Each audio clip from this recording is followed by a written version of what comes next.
People don't understand. Like, if you set a good screen, get somebody open, you are going to get a shot. Huh, Eddie? Yes.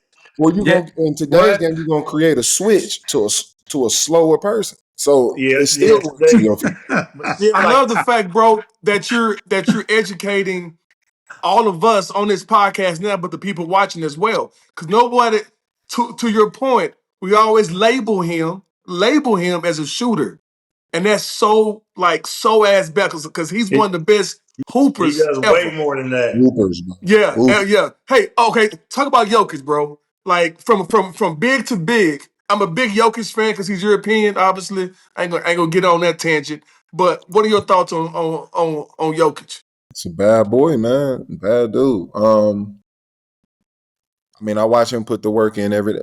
The part that makes me that makes me love Jokic as much as I do is more so his personality. And it's the fact that, like, if you ever get a chance to just hold a conversation with him and just he tells you a little bit about himself, he'll let you know off rip. He really don't give a fuck about this shit.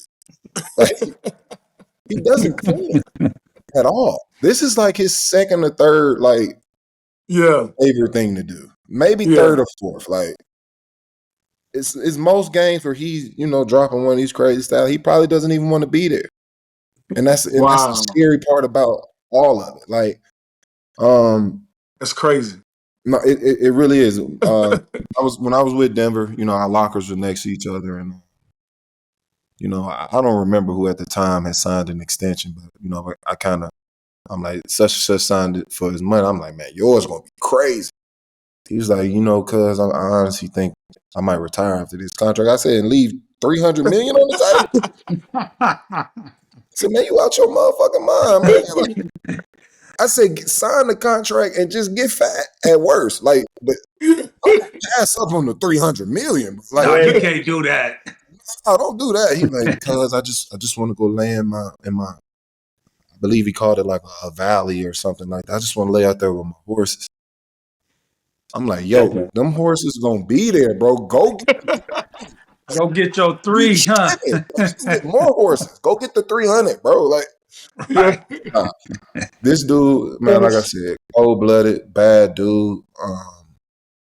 I do see a lot of similarities in that game. I think he's a way better passer. I think he's a better shooter. I think he's cracked the code even more as far as the unathletic type players that are still letting dominate the game.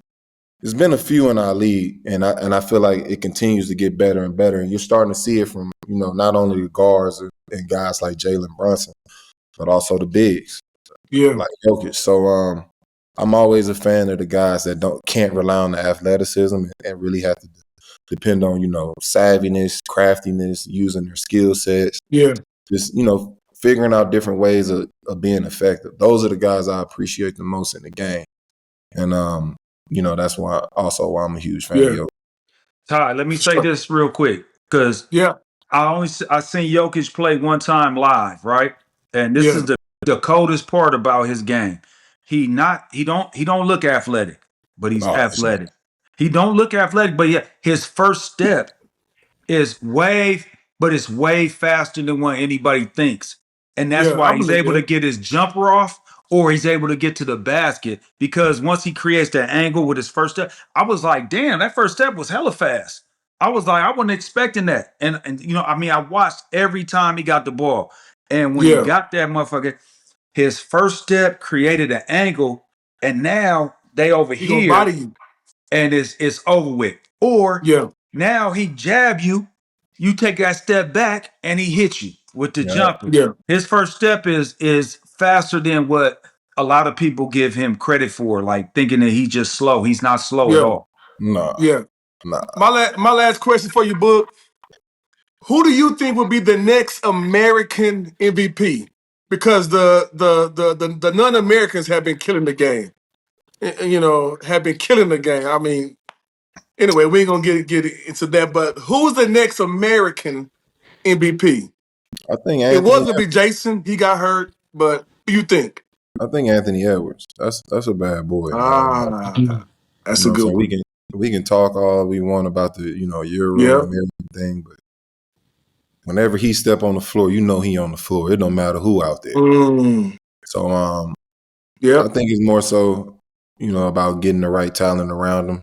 I think they got some good pieces. They got to find a really good PG put next to him. But they got Dillingham over there. If they give Dillingham a chance, yeah. But I'm a big Rob fan. I'm a big Rob fan. That's UK, bro.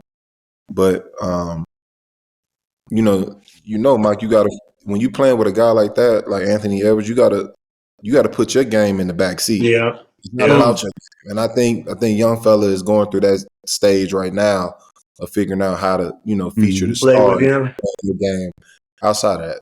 So for the young guys, that is a part of the game. If you got a star on the team, the ball is going to the star. No matter how good you think you are, the ball is going to the star.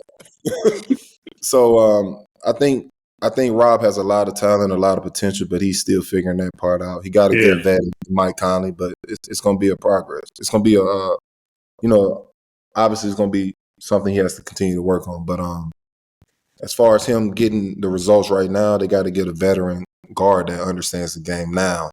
And I think he will be a guy that's in the MVP conversation. No doubt. I said this is my last favorite Kobe story. The people, Kobe he is who he is, and you played in his prime, all that good stuff. Yeah. Favorite Kobe story. Funniest, favorite, what you got for the people? I mean, I think the one that sticks out to me the most is when, for Cole to be hitting your line, recruiting you to come play with him. So I do have, that type of relationship it was a chance for me to be Kobe's teammate. Things didn't work out in that way, but, the fact that I was on his radar, he respected me as a young talent, felt he could, create, a situation for us to be successful. That's a huge honor. So that still stands out for me, number one. But two, we were in the USA. We were part of the USA program, and at the time, I was on the select team. So I was on one of the young puppies under the USA team. But it was one of the USA training camps we were getting the guys ready for. I believe that might have been 2012. Yeah. Okay. Yeah, we were getting them ready for that, and we were out here in training camp in Vegas, and that night we all stepped out. At the time, it was me and PG. We were still back, same draft class, so we were 2 years in maybe. So we light in the pockets, we green in the ass, all that. So, we tried to step out on the Vegas scene, and like I said, we had a good time, whatever. And Cole ended up walking through, but he just did like a walkthrough on some like God type shit, like.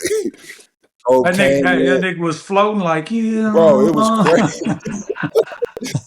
Cole just kind of came through. Everybody just went crazy. Like I said, he just kind of did a walkthrough through the club.